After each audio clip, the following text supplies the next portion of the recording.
सभी सक्रिय कार्यकर्ता बंधुओं की यह सम्मेलन है जो परसागढ़ में आयोजित है और हम सबके नेता बिहार प्रदेश के उपाध्यक्ष राज्यसभा में सांसद के रूप में अपने बिहार के प्रगति के आवाज को मजबूत करते हुए और हम सबका भी संगठन के काम में मार्गदर्शन करते हैं, जो आज हम सब के बीच हम सबको मार्गदर्शन देने के लिए हम सब के बीच आए हैं। आदरणीय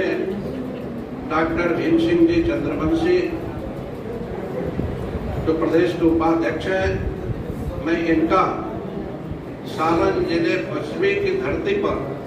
प्रथम बार आगमन हुआ है। मैं आप सबसे निवेदन करूंगा, माननीय सांसद जी का हम सब स्वागत करें। हम सब के बीच हम सब के साथ एक भाई की तरह, उम्र में जो बड़े उनके पुत्र की तरह और आम जनता के कल्याण के लिए रात दिन एक करने वाले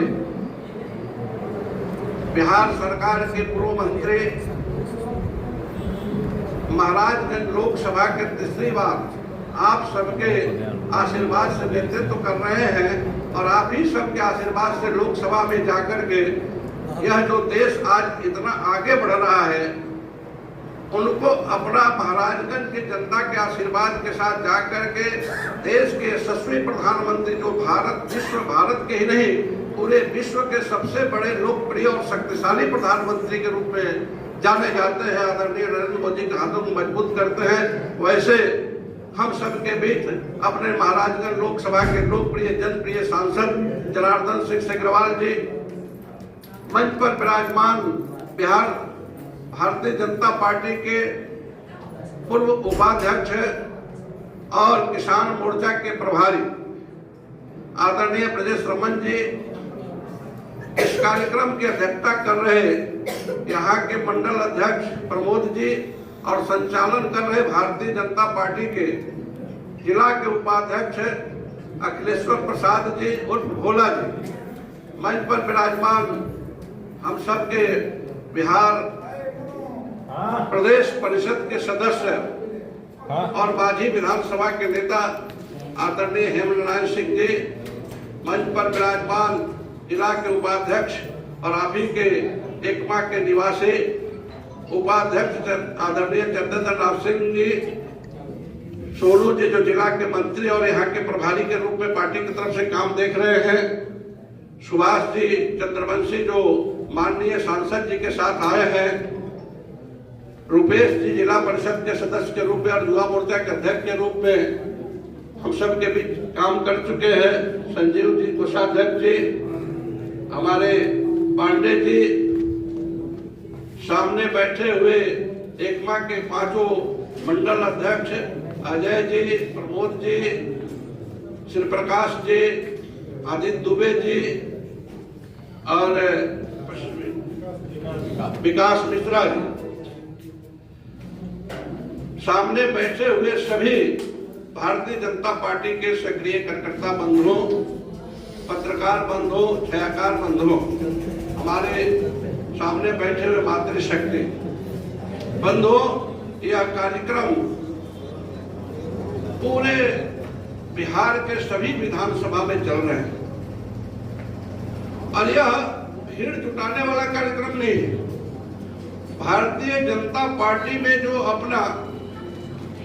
खून पसीना बहा करके पार्टी को यहाँ तक मजबूती प्रदान करने में जिनका सहयोग रहा है, वैसे सक्रिय कार्यकर्ताओं की यह सम्मेलन है। और आप सभी जानते हैं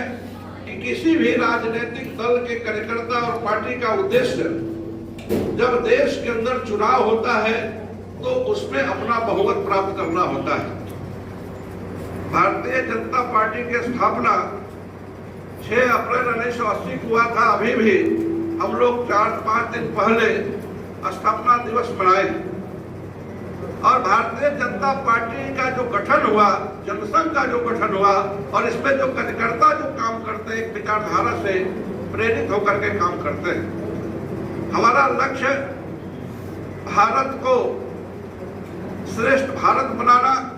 समृद्धशाली भारत बनाना, शक्तिशाली भारत बनाना, और साथ ही साथ सनातन को जो संरक्षण देने वाला पार्टी है वो भारतीय जनता पार्टी है, इसलिए हम सब उसमें काम करते हैं। विषय बहुत सारे हो सकते हैं दिमाग में कि चुनाव की बात करते हैं, स्वाभाविक है। राजनीतिक दल में डॉक्टर श्यामा प्रसाद मुखर्जी जी का जो यहाँ तस्वीर लगा हुआ है, मैं संक्षिप्त में चर्चा करना चाह रहा हूँ कि वे जब देश आजाद हुआ और पंडित नेहरू जी की प्रथम सरकार बनी तो मंत्री के रूप में पद को सुशोभित कर रहे थे, लेकिन नेहरू जी के गलत नीतियों के कारण देश को जो नुकसान हो रहा था, हमारे सनातन को जो नुकसान हो रहा था, उसके वजह से उन्होंने उसे त्यागपत्र दे दिया था। उस कुर्सी को त्याग करके और गुरु जी से मिल करके और राजनीतिक दल बनाने का जो उन्होंने प्रस्ताव दिया, इसलिए दिया था कि जब तक हमारा प्रतिनिधि संसद के अंदर नहीं जाएगा तो हमारी बातों को रखने वाला कोई व्यक्ति नहीं रहेगा। तो जिस तरह से नेहरू जी का मंत्रिमंडल काम कर रहा है, उसमें जो सदस्य जा रहे हैं, जो देश विरोधी विचारधारा के लोग हैं और देश को नुकसान पहुंचाने का काम कर रहे हैं, उनका मंसूबा पूरा हो जाएगा और देश पुनः बर्बादी की ओर बढ़ जाएगा। इसलिए उन्होंने रिजाइन कर करके जा करके एक राजनीतिक दल का गठन करवाया था, जिसका भारतीय जनसंघ के रूप में गठन हुआ था। मैं इस बात को इसलिए कह रहा हूं कि हम सबको समझना पड़ेगा कि बिहार में भी अभी 6 महीने बाद चुनाव होने वाले हैं, और आप सभी जानते हैं कि 2005 के पहले जो बिहार में सरकार थी तो बिहार का क्या स्थिति हुआ था। सड़कें बदहाल, बिजली नहीं, डॉक्टर नहीं, दवाई नहीं, कानून व्यवस्था नहीं, सारे लोग परेशान थे। आज में जब अटल बिहारी वाजपेयी जी, लालकृष्ण आडवाणी, माननीय मुख्यमंत्री नीतीश कुमार जी को मुख्यमंत्री के रूप में आगे बढ़ा करके बढ़े तो देश में, यहाँ राज्य में फिर हम लोग की एनडीए की सरकार बनी, और उसके बाद क्या विकास हुआ है कि कहने की बात नहीं, हम सब जानते हैं। और वहीं फिर पुनः 2024 में जो लोकसभा का चुनाव हुआ, उसमें किस तरह से हमारे विरोधी दल के लोगों ने सच्चाई के विपरीत भ्रम फैला करके संविधान में हाथ लेकर के घूमते थे कि संविधान खतरे में है, 400 सीट इनको आएगा, 400 का नारा दे रहे हैं, तो ये संविधान बदल देंगे, आरक्षण खत्म कर देंगे, और झूठा नैरेटिव फैला करके, भ्रम फैला करके, और उन लोगों ने जो हमको 350 कम से कम सीट आने का अनुमान था, उसको 32 सीट बहुमत से कम पर ला दिया। फिर वही प्रयास शुरू है। इसलिए हम सबको सजग और सतर्क रहने की जरूरत है। हमारे केंद्र की सरकार, राज्य की सरकार जनहित में जो काम किया है उसको, और भीमराव अंबेडकर जी की, डॉक्टर भीमराव अंबेडकर जी की चर्चा कर रहे थे हमारे चंद्र नाथ सिंह जी, कल उनका जन्म जयंती है, और हम सबको आज उनके सभी प्रतिभा जहां जहां लगे हैं उन पर स्वच्छता अभियान चला के सफाई का कार्य करना था, दीपोत्सव शाम में करना है, हम सब करेंगे। कल वहां पर माल्यार्पण करना है, वहां पर सजाना है। और जो लोग डॉक्टर भीमराव अंबेडकर को गलत, जो कभी अंबेडकर जी का सम्मान नहीं किए और वो भ्रम फैला करके हमारे दलित भाइयों के बीच वोट प्राप्त करने के लिए राजनीति करते हैं, उनके बीच हम सबको जाना है। कल से वो अभियान शुरू हो रहा है। हमारी जो योजनाएं हैं, हमारे अनुसूचित भाइयों के लिए जो काम किया गया है, डॉक्टर भीमराव अंबेडकर को जो पार्टी ने सम्मान दिया है, आप सभी जानते हैं कि कांग्रेस पार्टी ने कभी भीमराव अंबेडकर जी को कोई सम्मान नहीं दिया। यहाँ तक कि मरणोपरांत अगर भारत रत्न का उपाधि मिला तो एनडीए की सरकार में मिला, जब हम सरकार में शामिल थे। उनका प्रतिमा लगा संसद भवन के सेंट्रल हॉल में, तो एनडीए की सरकार में मिला। उनको चर्चा कर रहे थे चंद्र जी, हमारे दोनों नेता हैं, विशेष विस्तार से चर्चा कर, मैं संक्षिप्त में बात रखना चाहता हूं। उसके बाद उनको पंचतीर्थ जहां पढ़े, जहां जन्म लिए, जहां उनकी मृत्यु हुई, विदेशों में पड़े, वहां भी जमीन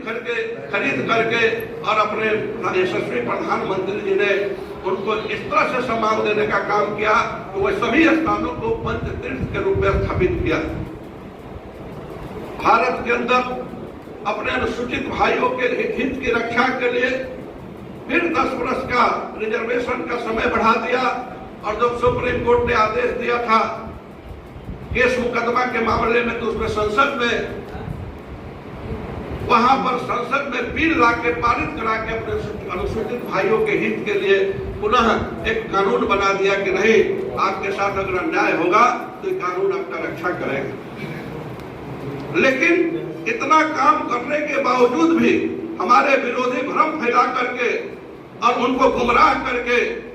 हम लोगों के विरोध में वोटिंग करवा देते हैं और 32 सीट कम आता है लोकसभा में। और जिसके वजह से आज देख रहे हैं कि जितनी मजबूत सरकार होनी चाहिए थी, जितनी मजबूत, हालांकि हमारे प्रधानमंत्री जी को मैं हृदय से बधाई देना चाहता हूं कि वक्फ बोर्ड बिल जो आया,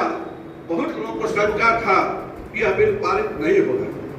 जदयू और टीडीपी के लोग और सहयोगी दल के लोग इसका समर्थन नहीं करेंगे, लेकिन मैं उन लोगों को भी धन्यवाद देना चाहता हूं, अपने पार्टी के नेताओं को भी धन्यवाद देना चाहता हूं कि इतना अच्छा मैनेजमेंट किए कि जनता दल यूनाइटेड और टीडीपी और एलजेपी सारे के सारे सदस्यों ने बड़ी मजबूती के साथ सदन में सिर्फ समर्थन नहीं दिया, बल्कि बिल के समर्थन में अपनी बातों को रख के बताने का काम किया कि यह बिल मुसलमानों के हित के लिए नहीं है, हित के लिए है। जो गरीब हैं, पिछड़े हैं, वो महिलाएं हैं, जो पसमानदा है, उनके हित के लिए उनके हकों को मारा जा रहा था। कुछ प्रतिशत लोग उस पर कब्जा जमा करके बैठे थे।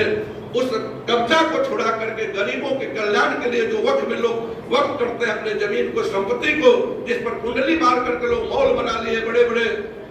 इमारत खड़ा कर लिए, उसका लाभ स्वयं ले रहे हैं। वह लाभ अब इस बिल के पास होने के बाद गरीब जनता के पास जाएगा, गरीब मुसलमानों के हित के लिए काम आएगा। वह बिल पास हुआ। बंधुओं, हम सबको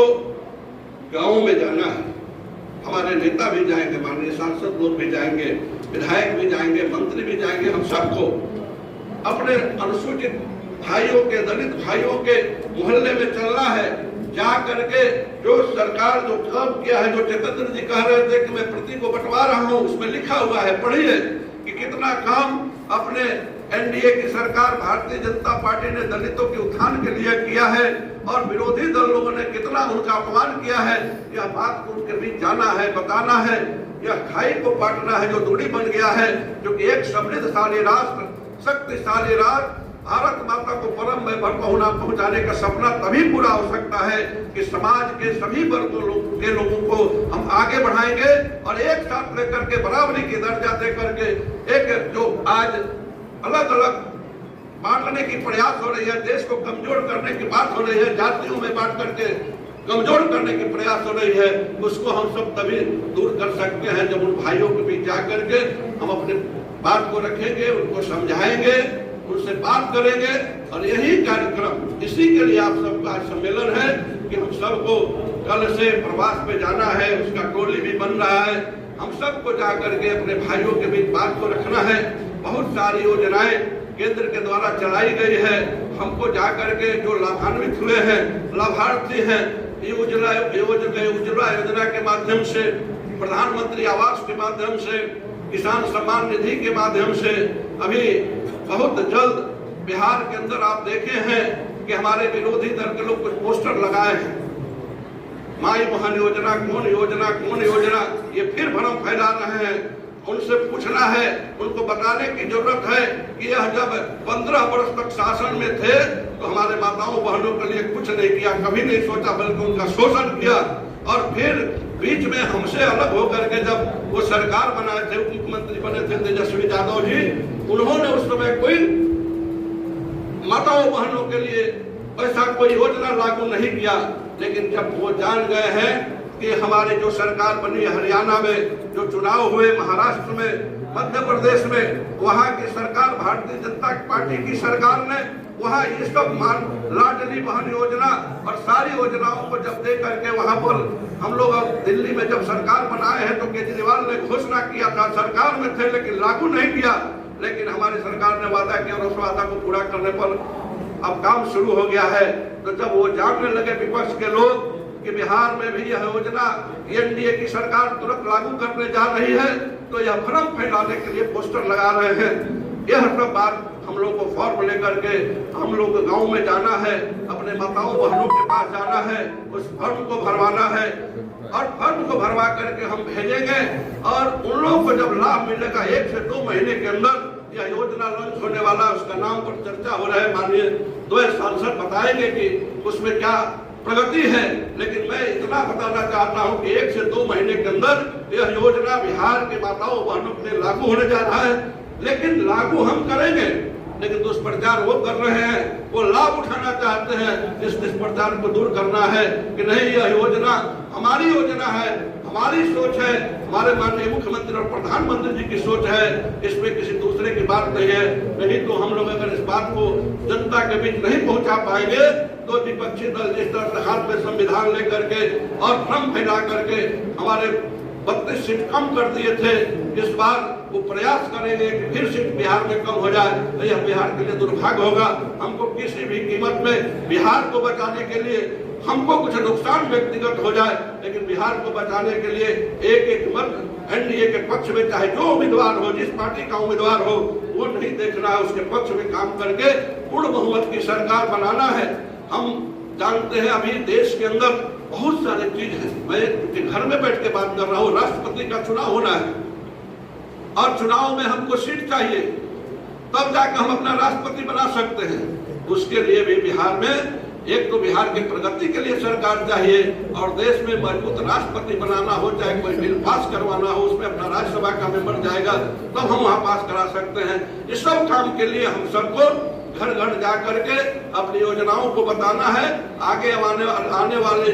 दिनों में बहुत सारी योजनाएं बिहार की सरकार जनता के हित के लिए लाने वाली है, उस सब के बारे में बताना है और जनता को जागरूक करके 6 महीने तक जब तक चुनाव समाप्त नहीं हो जाता है, जन से हम सबको नहीं बैठना है, जनता के बीच जाकर के जागरूकता फैला करके एक मत एनडीए के पक्ष में दिलवा करके बिहार में पूर्ण बहुमत की पुनः सरकार बनाने के लिए हम सबको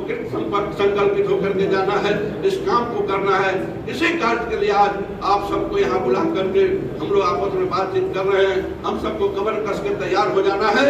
इन्हीं बातों के साथ मैं बैठे हुए मंचासीन अपने 2 सांसद का, सभी नेताओं का और आप सभी का